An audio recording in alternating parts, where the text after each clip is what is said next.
And someone asked me in the comments, why don't I believe Alex Jones?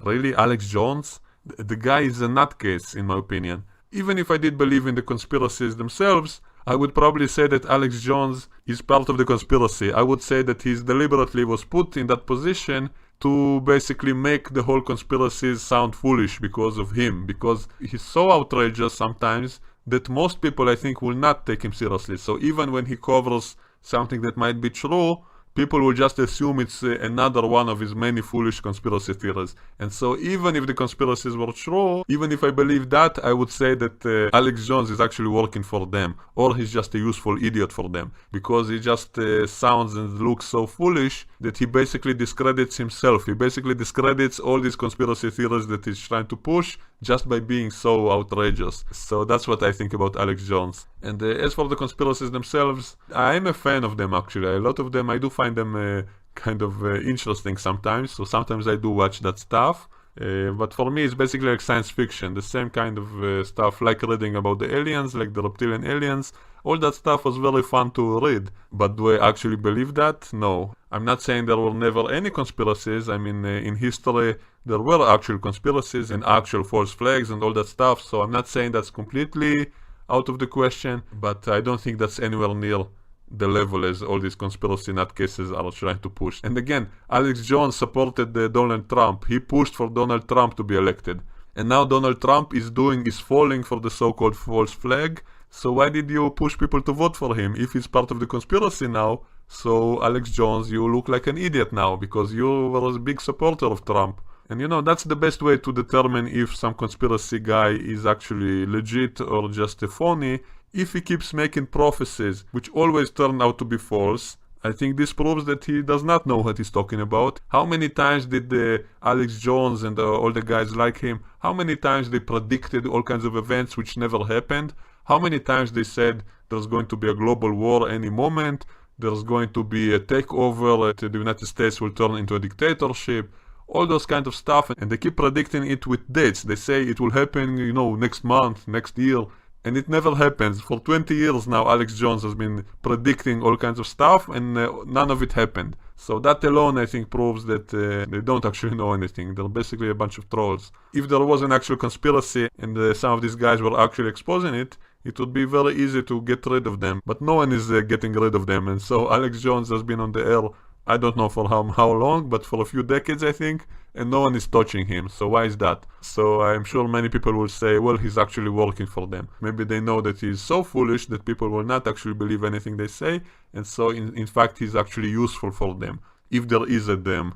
And for all the guys who always blame Israel for all these events, you know, saying that Israel or the Jews are doing all of this, do you know how many Jews there are? Jews are probably the tiniest, smallest people on the planet. Do you really think Jews have the manpower or the resources to do all this stuff? And so blaming Jews on all of this is just, that's just ridiculous, that's just foolish. The most I would believe is maybe that the superpowers are actually involved in all kinds of proxy stuff, playing all kinds of dirty games against each other. That's probably true, that there is something to it. And so maybe some powers are taking advantage of the situation and maybe even fueling it, but that doesn't mean they are to blame for the whole situation. That situation would have happened anyway, mostly because of the internal conflict between Shias and Sunnis and all that stuff. So the United States did not create this situation. This is a conflict which has been going on for hundreds of years between different factions of Muslims fighting each other. As for the actual attack by Trump, I think it was justified. I think Assad did cross the line again, and he promised to get rid of all his chemical weapons, and now he's used them again. And so I think the United States did the right thing here. And as a new president, it was even more important for him to show that he is willing to use force, because now it will deter the other powers like North Korea, like Iran, from starting shit elsewhere. Because if they see that Trump is not doing anything, it will give them courage to try stuff elsewhere. So I think overall that was the right thing to do. And it was a limited strike, so it would not cause any bigger conflict. So I actually think that it's probably a good thing.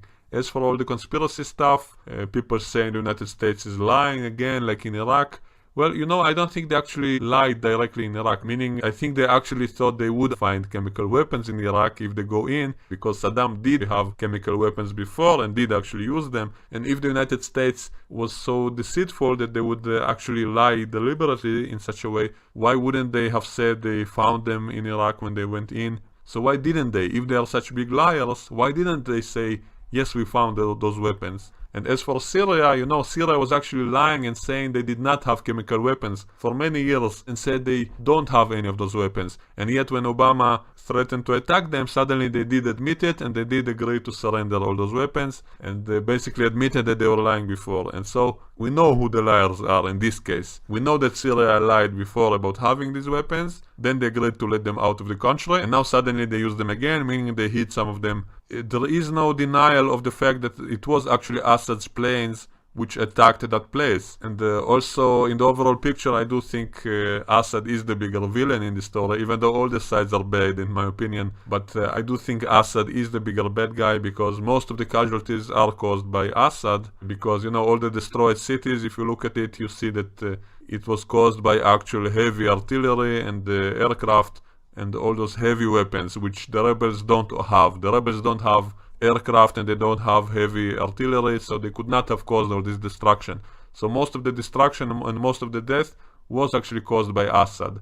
And so I do think that Assad is the bigger villain in this story. And another telling thing is that right after that chemical attack, there were actually Russian planes which also attacked the same place. Russia later bombed the same area. So it looks like Russia is trying to cover up all the evidence, basically. They basically bombed the same places again with conventional weapons, and that seems like their attempt to cover up the whole thing, so there will not be any actual evidence. And so that kind of tells me, my hunch is that they are actually to blame, that Russia and Assad are actually to blame for this and not the other way around. So that's my opinion. Also, I want to show you this funny thing, that when Trump was talking about this, when he was on Air Force One, there was that movie Rogue One on that screen behind him, and while he was talking, it was that scene with Darth Vader, that someone was kneeling to Darth Vader. And so when I saw that, I immediately thought this will soon be used by all the conspiracy nutcases to show that this kind of symbolism, that it was deliberate to say something to us or to brainwash us. And of course the next day, immediately I saw this as part of conspiracy videos about the elite controlling everybody. So I find all that stuff funny. So maybe I'll show you a few clips of that. Here in the background, Rogue One. All this stuff doesn't happen by accident, folks. He's on the plane. He's talking about, again, the attacks. And here in the background, you see like one of the bad guys, or whatever, worshiping. Here, let's look at the video. Folks, you can't make this stuff up. This is how they use the mind control manipulation. Let's go. Let's see it. Look in the background. He's talking to the reporters. Rogue One here, the movie. Look at hell. Look here. The darkness. He goes into the occult thing, getting the bad guy. He bows down. And there he is. The hidden hand. The control mechanism. Look at the lights. The light bear, Lucifer, with the occultist worship. That's what Trump is. So I find this whole thing ridiculous. Every time there's some kind of conspiracy, they find some kind of movie scene which is kind of similar to something, and they immediately use it to say, here you see, it was in a movie, that proves there is some kind of conspiracy.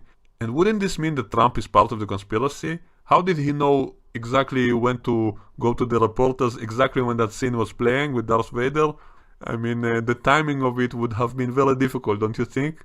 So I think it's more likely it's just a coincidence, as always, and all these conspiracy nutcases will be jumping all over this, saying this proves something, because some movie was playing in the background. And they think that Hollywood producers and actors are part of the conspiracy. And the problem with conspiracies, if it was actually true, then so many people would have to have been involved in it that it's really ridiculous to think it will only remain a secret. If so many people had to know about it, all these journalists on the plane, I mean, they would all have to be part of the conspiracy if it was all staged. And so that's why I think it's ridiculous, because I think secrets are very hard to keep, especially in today's society. And that's why I don't believe in most of these conspiracy theories. So anyway, guys, I hope it's not too long. Let me know what you think in the comments below, and I will see you guys next time. Bye bye.